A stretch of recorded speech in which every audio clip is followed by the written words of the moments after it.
MetalNationRadio.com. Anybody sits down and talks about Black Sabbath, the focus tends to be on Ozzy's antics. I mean, at that point, had Ozzy really developed into that sort of persona that we all know and some love? Oh yeah, he was totally crazy. He was. I mean, he'd do anything for attention. I mean, he thinks he did. I mean, you couldn't even repeat him on the radio. He was. I mean, he was funny. Some of the stuff he did, was just amazing. Really, how he got away with it all these years, and he was just. That was his way of. He was a singer in a band. That was his thing. He had to be the showman. Yeah.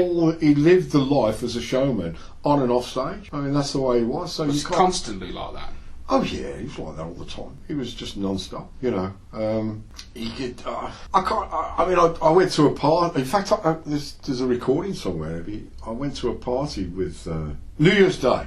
I went to Ozzy's house, and he got his shotguns out because he was always shooting chickens and shit like that, And we decided to go shoot. He decided to take everybody shooting, And the guy from the record label was there, I mean, he was really in for a shock, this guy. He was so naive, And we all had a shotgun each, I mean, when I come out of prison, I had to sign that I'd never handle a firearm ever again. And there's me with a shotgun. And Ozzy does no more, and he starts shooting these ducks on the lake. And this woman's come out, she's across the lake, screaming her head off at Ozzy. And he shot all the fucking ducks on the lake, and it's Boxing Day. And I'm going, oh, fucking hell. And he's going, fuck her, he said, I bought the lake anyway. It's my lake, I don't want a lake on it. So anyway, 10 minutes went by, he's looking for more ducks and everything. And then we see the police car coming. We can see the blue lights coming and everything. I went, fucking hell.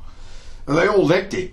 And I'm fucking stuck with I got a handful of, I got the guns, and then also I got a pockets full of ammunition, you know what I mean? And I ain't supposed to hold a gun ever again, And they did a run. I mean, he was just crazy. And how Thelma, his first wife, ever put up with him, I don't know. She was such a sweetheart. She really was.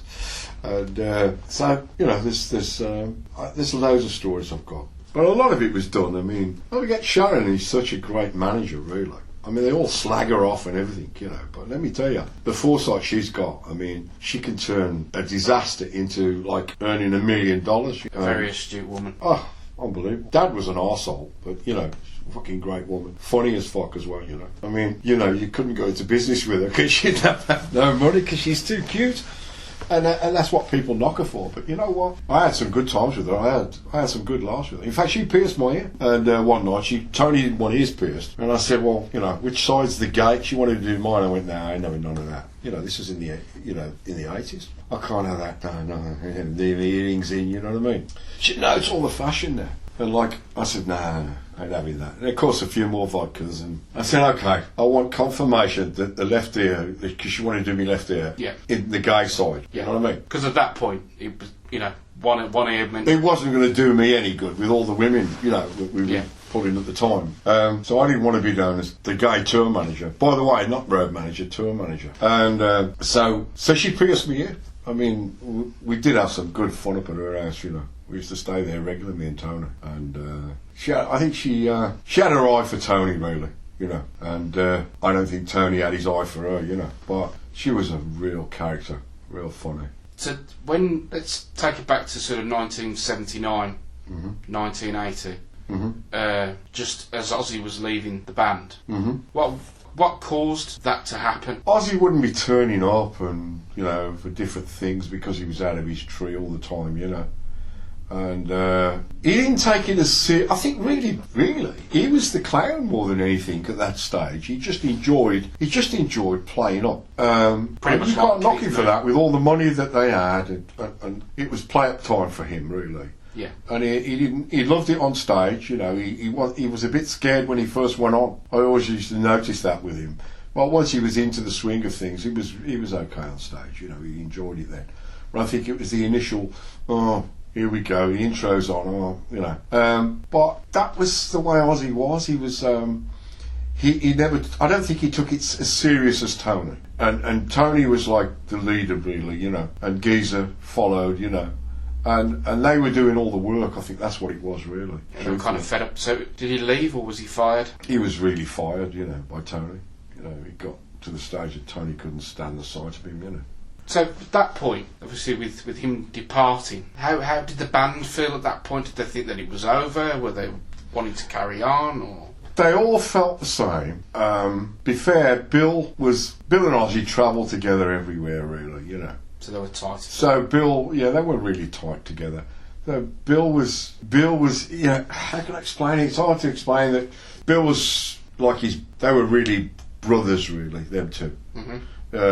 Their lifestyle was very similar, you know, the way they'd been brought up in Aston. So was Tony. But I think Bill and Ozzy never had a pot to piss in. Their parents worked the nuts off. Whereas Tony's mum and dad had a shop, and of course they'd have a few quid, you know. So they were really... It was a bit sort of like they were working class and he was middle class. Yeah. I mean, I don't know whether I put a class distinction on it. I suppose, you know, if you want to talk that way, it is, but I wouldn't put it that way. Because they all come from the same area. It was just that, you know, the guy down the road had a better job. Didn't make him middle class, upper class or lower class, really, as far as I'm concerned. Mm-hmm. I think there's only two classes. There's us and the fuckers with all the money, you know what I mean? Yeah. So I don't know about a middle class. It don't look, you know. Perhaps there is a lower class now. Yes. There's a few scums about now, you know. But so that's the situation with them. And Bill was upset when Ozzy got fired, and then when Ronnie joined the band, his allegiance was to Ozzy. And I don't think, when I look back now, I didn't notice at the time, but Bill drank a lot more, and you know, got really disturbed in his mind, really, as such. He was. The guy, he had a heart of gold. He'd give you his last dime, this guy. Money was nothing to Bill. But you'd never think Bill had a pot to piss in, the way he was. Because he was like, if there is a class, then he wanted to be...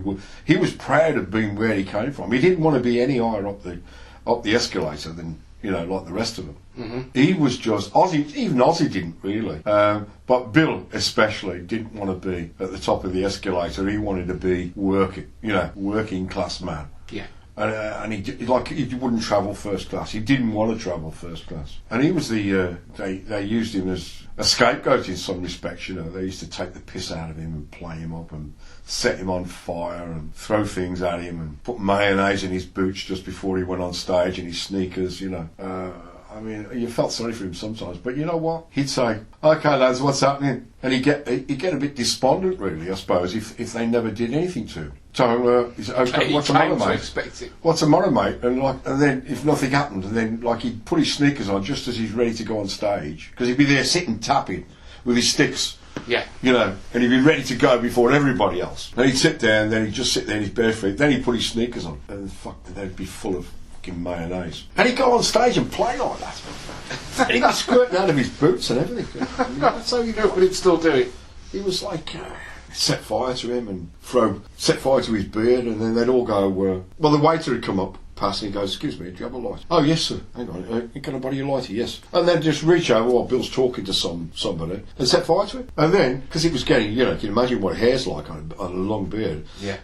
They'd just, like, as though nothing had happened, the flames are like overcoming him. They'd just throw the drinks at him. You know, they'd pour all, whatever it's milk or whatever drinks they were drinking, throw it at him. Put him out. And then he'd just not move. He'd just look at him and go, "Oh, thanks, Tone." And then he breathes, as he's talking, the smoke would be coming out of his mouth, you know, through his beard. That's the way he was. I mean, if they didn't annoy him and play him up, he'd think they didn't love him. You know, that's the kind of guy he was. Mm. You know. Did you, we briefly brushed on Mr. Dio, Ronnie James Dio. Mm-hmm. Did you know him before Black Sabbath? We're doing Heaven and Hell, and I did go out when they were doing Heaven. I was in England, and they got together with Ronnie, and I hadn't met Ronnie at this stage, and then they came over here to do some overdubs and stuff like that on Heaven and Hell, and we played in the studio down in I can never think of the name of the studio. It's probably on the album, a little backstreet studio where there was a big building. I think they turned out into I don't know. There's a big old office block there in London, one of the first high-rise blocks. Mm. It was just round the corner from there. And in Ronnie walked in. In fact, I could tell you the time and date and everything in my diary if I could find it. Ronnie walked in and we got off straight away. We hit it off straight away. We were like as though we knew each other for years. What was it about him that was so characteristically alluring? Was he, what kind of person was he like? He was always happy. He was always so charismatic. Had an incredible memory. Absolutely. I've never met anybody ever since or before that had a memory like this guy. He'd be talking to somebody and he'd say, what name do you want? Sign an autograph. And he'd say, oh, Roger, whatever, this, that, and the other. He'd remember that guy the next year. Wow. I remember you, your name's Roger. And I said to him the one day, I said, I don't know how you've got a memory like this. And he said, I said, how can you remember these names? I said, you must forget sometimes. He said, oh, yeah. And he taught me a little thing. He said, I said, so what happens when you can't remember the name? He goes, what's your second name? And they'll always tell you the full name. And then you've got the full name. So if it was like, they wouldn't say, what's your second name? You go, Clark, Paul Clark. Because you'd say Paul Clark, you know what I mean? Yeah. And 90% of the time, they'd tell you the full name. So that's how I used to get it. He said, I don't know why, I can always remember names and I can always remember lyrics. I mean, not like Ian Gillan, but Ronnie could remember anything. Anything that happened, he could remember it. Just amazing memory. Never meant I can't remember meeting anybody that was even close. So what really made you two good friends? What did you have in common at that point other than... Well, at this stage, as I say, me and Tony were really good friends, and we were right until about, 82, something like that. So Ronnie and Tony were always, drinking together, and, so the three of us were like the three amigos, Yeah. Geezer was another story, really. Geezer was like, Geezer dressed different to everybody else. He'd turn up on stage with something and a badge. He'd always wear a Johnny Morris badge or something stupid. For anybody out there that don't understand Johnny, he worked in the 60s. He was the zookeeper, wasn't he? He was a zookeeper, yeah. And Geezer always liked odd people. Yeah. And one of them was another one was Pam Ayres. Yeah. And the famous West Country poet. That's right. Oh, she was crap. I thought she was crap to be truthful. But we were in. We played Australia, and we had 2 days off. And Elton John was a great story there with Elton John as well. We were at this hotel where all the rock bands stayed in Sydney, and we were there. And Geezer's going on about Johnny. For some reason, he got his Johnny Morris badge on. Yeah. And I went, Jesus Christ, Goose, why don't you get rid of that? His Johnny Morris T-shirt as well he had on. And he said, yeah, I was going to wear me Pam Ayres one tonight, or something like that. Joke. And he hadn't got a Pam Ayres one, but he just mentioned it, Yeah. And I went, Goose, you're not going to believe this. I said, turn round. Fuck me, there was Pam Ayres behind him. On the flight? And I took in the hotel, in the hotel lobby, and I took a picture of her. She was standing right behind Geezer. Small world, eh? It is incredible. Yeah. Of all the places. Yeah. Apparently she's I think actually she's earned a living over the years. We got pissed off with her. And we sent her to Australia like we send all these people, Yeah. All the villains, but actually all the villains are here now. All the goodies are over there. I mean, what a great country, really. They've had a complete swap around, haven't they? Yeah, it's completely reversed. Yeah. But it is a great country. I mean, I loved it. Then I did. How did Sabbath go down? Oh, amazing. Absolutely amazing. And then we had to cancel. Was it there we cancelled? I can't remember now. I'm trying to think. Yeah, we cancelled there because Geezer broke his finger. Right. I think he gives somebody a little bit of a backhander, and I think that's how we'll say no more, but I think that's why it was cancelled. He had to have an operation on his finger there. So he punched somebody and broke his finger? Yeah. It wasn't me. I mean, a disagreement. Yeah, it was more at home more than anything else, close to home. But, so we had to cancel there, and so we never got to do the whole Australian tour. We did the Japanese one. And when was that? What year? 1980. We did the Japanese one, and I'll tell you what, it was Paul McCartney had just been found with all these drugs on him. He got done for cannabis, didn't he? And we're the next band in from Paul McCartney, And so, of course, Aye, here's the English lads. There's some more of them coming now, you know what I mean? Yeah. And Geezer, we come on, we're on the Japan Airlines, and we're up. It's just seats were great, and that was the good part of my life, even if you were a millionaire, you couldn't afford to have done what I did, and I hadn't got a pot to piss in, but when you analyse what it costs to fly around the world, first class limos, the best food, everything, your money wears out after a while. Of course. As a millionaire, but as a band that were earning like lots of money,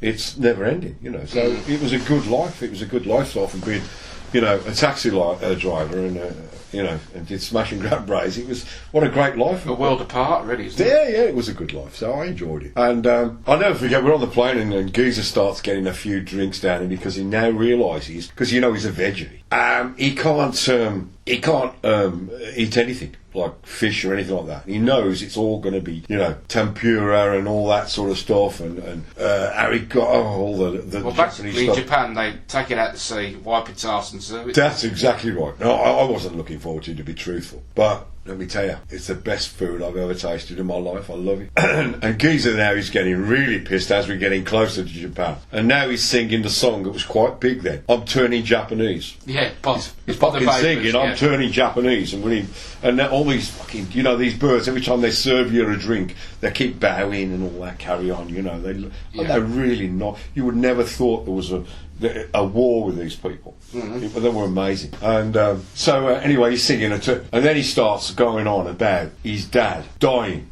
in the war from Japan. They murdered him, right? Oh dear. Now his dad was still alive. In fact, his dad, unbeknownst to me until 2 hours before, he was in the next bed to me in the hospital and died in the next bed. I didn't even know he was there until I heard Geezer's voice at 3 o'clock in the morning visiting his father. And he was telling these people on the plane that his dad had been murdered by the Japanese. And he's singing, I'm turning Japanese. So we're now thinking we ain't going to get in this country. No. Because once he starts, you can't shut him up, So, luckily enough, we quietened him down. And we did the tour. It was really great. Japanese chicks are incredible, let me tell you, and grateful. I mean, the Lord, I'm doing the Lord's work. I was then, I wish I could still do it, but not at my age now, I'm trying my best, But we went out there doing the Lord's work, I had a great time out there. It was really good. People spreading the gospel according to rock and roll, then. Yeah, it's expensive, but, it was really good. How are we doing? 46 minutes. I've got to take a piss. United we rock. Metal Nation Radio.